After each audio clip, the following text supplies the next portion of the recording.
தமிழக அரசு சார்பில் வேலைவாய்ப்பற்ற இளைஞர்களுக்கு உதவித்தொகை வந்து வழங்குறாங்க.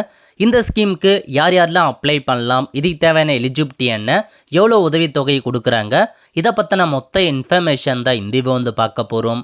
இந்த வீடியோ ஸ்கிப் பண்ணாமல் ஃபுல்லாக பாருங்கள். அது மட்டுமல்ல, இந்த வீடியோ நிறைய பேருக்கு ஷேர் பண்ணுங்க. ஃபஸ்ட்டு இந்த வெப்சைட் பண்ணிக்கோங்க. இந்த வெப்சைட்கான லிங்க்கை நான் டிஸ்கிரிப்ஷன் வந்து கொடுத்துட்றேன். tnvelaivaippu.government.in இதான் வந்து பார்த்தா அஃபிஷியல் வெப்சைட். ஓகே, தமிழக அரசு சார்பில் வேலைவாய்ப்பற்ற இளைஞர்களுக்காக பாருங்கள், அவங்களுக்கு வந்து உதவித்தொகை வந்து வழங்கிட்டு வராங்க. அந்த வகையில் இப்போதைக்கு அறிவிப்பு வந்து கொடுத்துருக்காங்க 2026க்கு. ஸோ சென்னை மாவட்டம் அப்படின்னு மென்ஷன் பண்ணியிருக்காங்க. பட் தமிழகத்தில் உள்ள எல்லா மாவட்டங்கள்லையுமே நீங்கள் தாராளமாக இந்த ஸ்கீமுக்கு 2026க்கு இப்போ அப்ளை பண்ண ஸ்டார்ட் பண்ணிக்கலாங்க. பிப்ரவரி வரைக்கும் உங்களுக்கு டைம் கொடுத்துருக்காங்க. முடிஞ்ச அளவுக்கு சீக்கிரமாக போயிட்டு அப்ளை பண்ண பாருங்கள். ஸோ யாரெல்லாம் விண்ணப்பிக்கலாம், விண்ணக்கும் இடம் எல்லாமே நம்ம வந்து இப்போ வந்து பார்க்கலாங்க. ஸோ எவ்வளோ அமௌண்ட்டு கொடுக்குறாங்க அதை பற்றி ஃபுல் இன்ஃபர்மேஷன் பார்க்கலாம். ஓகே, இந்த வெப்சைட் ஓப்பன் பண்ணிக்கோங்க. இல்லை ஹோம் பேஜ் அப்படின்னு இருக்கு பாருங்கள், அதை கிளிக் பண்ணிங்க அப்படின்னா டவுன்லோடபிள் ஃபார்ம்ஸ்னு இருக்கும். அந்த ஆப்ஷனை கிளிக் பண்ணிங்க அப்படின்னா இந்த மாதிரி தான் ஓப்பன் ஆகும். இதில் கொடுத்துருக்காங்க பாருங்கள் யூஏ அப்ளிகேஷன் ஃபார்ம்னு. இந்த ஆப்ஷன் நீங்கள் கிளிக் பண்ணிங்க அப்படின்னா இந்த மாதிரி ஒரு பிடிஎஃப் வந்து ஓப்பன் ஆகும். ஓகே, தமிழ்நாடு வேலைவாய்ப்பற்ற இளைஞர்களுக்கான ஒரு உதவித்தொகை திட்டத்தை 2006லேருந்தே வந்து செயல்படுத்திட்டு வராங்க.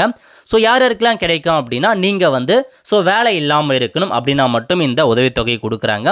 10ஆம் வகுப்பு வந்து ஃபெயில் ஆகிட்டீங்க அப்படின்னா மாதம் 200 ரூபாய் கொடுக்குறாங்க. 10ஆம் வகுப்பு பாஸ் பண்ணியிருக்கீங்க அப்படின்னா மாதம் 300 ரூபாய் கொடுக்குறாங்க. +2 அல்லது அதற்கு ஈக்குவலாக +2 முடித்தவங்க டிப்ளமோ ஐடிலாம் வந்து தகுதி பெற்றிருக்கீங்க அப்படின்னா மாதம் 400 ரூபாய் கொடுக்குறாங்க. பட்டதாரி முதுகலை பட்டதாரி யூஜி பிஜி வந்து படித்து முடிச்சிங்க அப்படின்னா மாதம் 600 ரூபாய் வந்து கொடுக்குறாங்க. ஸோ கல்வி தகுதியை பொறுத்த வரைக்கும் 10th ஃபெயிலேருந்து டிகிரி முடித்தவங்க வரைக்கும் இந்த ஸ்கீமுக்கு அப்ளை பண்ணலாங்க. யார் யாரெல்லாம் அப்ளை பண்ண முடியாது அப்படின்னா, நீங்கள் வந்து ப்ரொஃபஷனல் டிகிரி கோர்சஸ் முடிச்சிருக்கீங்க. ஃபார் எக்ஸாம்பிளுக்கு இன்ஜினியரிங், மெடிசன் சம்மந்தப்பட்ட படிப்பு, அதேமாரி வந்து பார்த்தா கால்நடை, மருத்துவம், விவசாயம், சட்டம் போன்ற டெக்னிக்கல், அதாவது உங்களுக்கான ப்ரொஃபஷனல் டிகிரி கோர்சஸ் வந்து படித்து முடிச்சிருக்கீங்க அப்படின்னா உங்களுக்கு இந்த ஸ்கீம் மூலமாக பெனிஃபிட் கிடையாது. இதுவே நீங்கள் ஆர்ட்ஸ் அண்ட் சயின்ஸ்லாம் வந்து படித்து முடிச்சிங்க அப்படின்னா தாராளமாக இந்த ஸ்கீமுக்கு அப்ளை பண்ணலாம். ஓகே, இல்லை க்ரைட்டீரியா என்ன அப்படின்னு பார்த்தீங்கன்னா, விண்ணப்ப நாளுக்கு முந்தைய காலாண்டின் முடிவில் 5 ஆண்டுகளுக்கு குறையாது வேலைவாய்ப்பு அலுவலகத்தில் பதிவு பண்ணி காத்திருக்க வேண்டும். இப்போ நீங்கள் எம்ப்ளாய்மெண்ட் அலுவலகத்தில் பதிவு பண்ணி 5 வருஷம் அது கழித்து தான் இந்த ஸ்கீமுக்கு அப்ளை பண்ண முடியும் அப்படின்றதையும் தெளிவாக கொடுத்துருக்காங்க. அதையும் நோட் பண்ணிக்கோங்க. உடைய குடும்ப ஆண்டு வருமானம் 72,000 ரூபாய்க்குள்ளே இருக்கணும் அப்படின்றதையும் மென்ஷன் பண்ணியிருக்காங்க. அதுக்குள்ளே இருக்கவங்க இந்த ஸ்கீமுக்கு அப்ளை பண்ணலாம். வயது வரம்பை பொறுத்த வரைக்கும் நார்மலாக 40 வயசுக்குள்ளே இருக்கவங்க மட்டும் இந்த ஸ்கீம் அப்ளை பண்ணலாம். 40 வயசுக்கு மேலே போகக்கூடாது. SC/STக்கு மட்டும் 45 வயசுக்குள்ளே இருக்கவங்க இந்த ஸ்கீமுக்கு அப்ளை பண்ணலாங்க. அதேமாரி நீங்கள் வந்து உங்களுடைய பள்ளி கல்லூரியை வந்து பார்த்தா முழுமையாக தமிழ்நாட்டிலே படிச்சிருக்க வேண்டும். அதேமாரி உங்கள் பேரண்ட்ஸில் ஒருவர் குறைந்தபட்சம் தமிழகத்தில் 15 வருஷம் வசித்து வந்திருக்கணும். இதெல்லாம் வந்து பேசிக் க்ரைட்டீரியா, அதை நோட் பண்ணிக்கோங்க. அதேமாரி வந்து பார்த்தா வேலை வாய்ப்பின்மை, நீங்கள் வந்து பார்த்தா கண்டிப்பாக அரசு துறையோ தனியார் துறையிலோ எந்த விதமான ஊதியம் பெறும் பணியிலோ அல்லது சுய வேலைவாய்ப்பில் ஈடுபட்டவராக இருக்கக்கூடாது. ஏன்னா இந்த ஸ்கீம் எதுக்காக கொண்டு வந்திருக்காங்கன்னா, வேலைவாய்ப்பு இல்லாமல் படிச்சுட்டு இருக்காங்க பாருங்கள், எக்ஸாமுக்கு ப்ரிப்பேர் ஆகிறவங்க, அவங்களுக்கு இந்த ஸ்கீம் ஹெல்ப்ஃபுல்லாக இருக்குன்னு காரணம் கொண்டு வந்திருக்காங்க. அதனால் நீங்கள் கவர்மெண்ட் ஜாப்லேயோ ப்ரைவேட் ஜாப்லேயோ ஒர்க் பண்ணக்கூடாது. அதேமாரி செல்ஃபாக நீங்கள் சுயமாக ஒரு தொழில் வந்து பண்ணக்கூடாது அப்படின்றதையும் மென்ஷன் பண்ணியிருக்காங்க. அதுக்கப்புறம் என்ன சொல்லியிருக்காங்க அப்படின்னா, மற்ற இன்ஃபர்மேஷன் விண்ணப்பித்தல் மற்றும் தொடர்ந்து பயன்படுத்தல் பற்றிய விவரம் கொடுத்துருக்காங்க. ஸோ இதுக்கு நீங்கள் அப்ளை பண்ணுறதுக்கு அப்ளிகேஷன் ஃபார்ம் இருக்குங்க. அந்த அப்ளிகேஷன் ஃபார்மை ஃபில் பண்ணி வருவாய்த்துறையால் RI ஆஃபீஸ்ட்டு போயிட்டு சைன் வாங்கி அந்த மனுவை நீங்கள் கொடுக்கணுங்க. அதேமாரி உங்களுக்குன்னு ஒரு பேங்க் அக்கௌண்ட் இருக்கணும். ஸோ பேங்க் அக்கௌண்ட்டு தான் பணம் வந்து அனுப்புவாங்க. ஸோ உங்கள் 40 வயசு முடிய சொல்ல இந்த ஸ்கீம் ஸ்டாப் பண்ணிடுவாங்க. அல்லது 3 வருஷத்துக்குள்ளே இந்த ஸ்கீம், உங்களுக்கு 3 வருஷம் மட்டும்தான் இந்த ஸ்கீம் மூலமாக பணம் வரும்.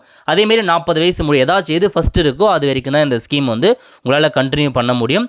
அதேமாரி இந்த தொகை வாங்குவதால் உங்களுக்கு வேலைவாய்ப்பு பறிபோகுமோ அப்படின்ற ஒரு அச்சம்லாம் இருக்க வேண்டாம் அப்படின்னு சொல்லிட்டாங்க. இதனால் உங்களுக்கு வேலைவாய்ப்புலாம் எதுவும் பறிபோகாது அப்படின்றதையும் கொடுத்துருக்காங்க. நெக்ஸ்ட்டு வந்து பாருங்கள், இந்த திட்டத்தின் மூலமாக நீங்கள் பயனடைகிறீங்க அப்படின்னா, நீங்கள் ஒவ்வொரு ஆண்டுக்கும், அதாவது பார்த்தீங்கன்னா 5ஆம் காலாண்டு 9வது காலாண்டில் அதுக்குன்னு ஒரு அஃபிடேவிட் இருக்குது, செல்ஃப் அஃபிடேவிட். அந்த செல்ஃப் அஃபிடேவிட்டை எம்ப்ளாய்மெண்ட் ஆஃபீஸில் போயிட்டு அடிக்கடி நீங்கள் ரெனிவல் பண்ணணும். அப்படி பண்ணால் மட்டும்தான் இந்த அமௌண்ட் வந்து கண்டினியூவாக வரும் அப்படின்றதையும் உங்களுக்கு சொல்லியிருக்காங்க. ஸோ இதாங்க உங்களுக்கான டீட்டெயில்ஸ். அதேமாரி அப்ளிகேஷன் ஃபார்ம் கொடுத்துருக்காங்க. இந்த அப்ளிகேஷன் ஃபார்ம் ஆன்லைனில் இருக்குது. பட் இருந்தாலும் ஒரு சில எம்ப்ளாய்மெண்ட் அலுவலகத்தில் இந்த அப்ளிகேஷன் ஃபார்மை வாங்க மாட்டுறாங்க. அவங்களே அப்ளிகேஷன் ஃபார்ம் டேரெக்டாக கொடுக்குறாங்க. அந்த ஃபார்மில் தான் நீங்கள் ஃபில் பண்ணிட்டு வரணும் அப்படின்றதையும் சொல்கிறாங்க. அதனால் டேரெக்டாக போய்ட்டு கேட்டு தெரிஞ்சுக்கோங்க. இல்லை உங்களுடைய பாஸ்போர்ட் சைஸ் ஃபோட்டோ ஓட்டணும். அந்த பாஸ்போர்ட் சைஸ் மேலே உங்கள் சைன் பண்ணிடுங்க. அதுக்கப்புறம் விண்ணப்பின் அதெல்லாம் நீங்கள் ஃபில் பண்ண வேண்டாம். நெக்ஸ்ட்டு உங்கள் பெயர் என்ன, தந்தை பெயர் என்ன, பிறந்த தேதி, வயது, விண்ணப்பத்தாரின் முகவரி, ஸோ பேசிக் இன்ஃபர்மேஷன்லாம் ஃபில் பண்ண பாருங்கள். அதுக்கப்புறம் ஸோ வேலைவாய்ப்பு அலுவலகத்தில் பதிவு பண்ணதுக்கான தேதி கேட்டிருக்காங்க. ஸோ நீங்கள் 10th ஃபெயில்னா எப்போ அதுக்கான பதிவு பண்ணீங்க, 10th பாஸ்னா எப்போ எம்ப்ளாய்மெண்ட் அலுவலகத்தில் ஆட் பண்ணீங்க, 12th எப்போ ஆட் பண்ணீங்க, அதை தேதியை மட்டும் நீங்கள் மென்ஷன் பண்ணணும். அதுக்கப்புறம் பேங்க் டீட்டெயில்ஸ் பற்றி கேட்டிருக்காங்க. எந்த பேங்க் அக்கௌண்ட், வங்கியின் பெயர் என்ன, ஸோ உங்களுடைய பிரான்ச் என்ன, பேங்க் புக்கு நம்பர் என்ன, அக்கௌண்ட் நம்பர் என்ன, ஐஎஃப்எஸ்சி கோடை ஃபில் பண்ண போகிறீங்க. அதுக்கடுத்து என்ன கம்யூனிட்டியை சார்ந்தவங்களோ அதுக்கு நேராக டிக் பண்ணிக்கோங்க. எஸ்டியா, எஸ்சியா, அதை வந்து மாதிரி வந்து கேட்டிருக்காங்க. எதுவும் அது நேராக நீங்கள் டிக் பண்ணிக்கோங்க. அதுக்கப்புறம் நீங்கள் மதம் என்ன, ஹிந்துனா ஹிந்துக்கு நேராக டிக் பண்ணுங்கள், முஸ்லீம்னா அதுக்கு நேராக டிக் பண்ணிக்கோங்க. அதுக்கப்புறம் என்ன படிச்சிருக்கீங்க, ஸோ தகுதி பெற்றிருக்கீங்க அப்படின்னா அதுக்கு நேராக ஒன்றுனா டிக் பண்ணிகிட்டே வாங்க, என்னென்னலாம் தகுதி பெற்றிருக்கீங்க அப்படின்ற மாரி. அதுக்கப்புறம் பதிவு செய்த வேலைவாய்ப்பு அலுவலகத்தின் பெயர், ஸோ எந்த மாவட்டத்தில் நீங்கள் வேலைவாய்ப்பு அலுவலகத்தில் பதிவு பண்ணியிருக்கீங்க, அதுக்கான ரெஜிஸ்ட்ரேஷன் நம்பர் என்ன, எப்போ வந்து ஃபஸ்ட்டு பதிவு பண்ணீங்க, குறியீட்டு எண் என்ன, அது எல்லாமே நீங்கள் வந்து ஃபில் பண்ணுங்கள். ரெனிவலுக்கான தேதி என்ன எல்லாமே மென்ஷன் பண்ணணும்.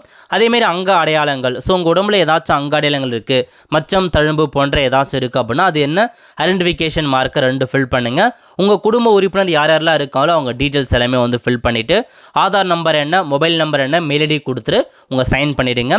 அதுக்கப்புறம் கீழே வந்து பார்த்தீங்க அப்படின்னா அலுவலக பயன்பாட்டுக்கு இது வந்து பாருங்கள். ஸோ அவங்க ஃபில் பண்ணுவாங்க, நீங்கள் வந்து ஃபில் பண்ண வேண்டிய அவசியம் இல்லைங்க. இதெல்லாமே அவங்களே வந்து ஃபில் பண்ணிப்பாங்க.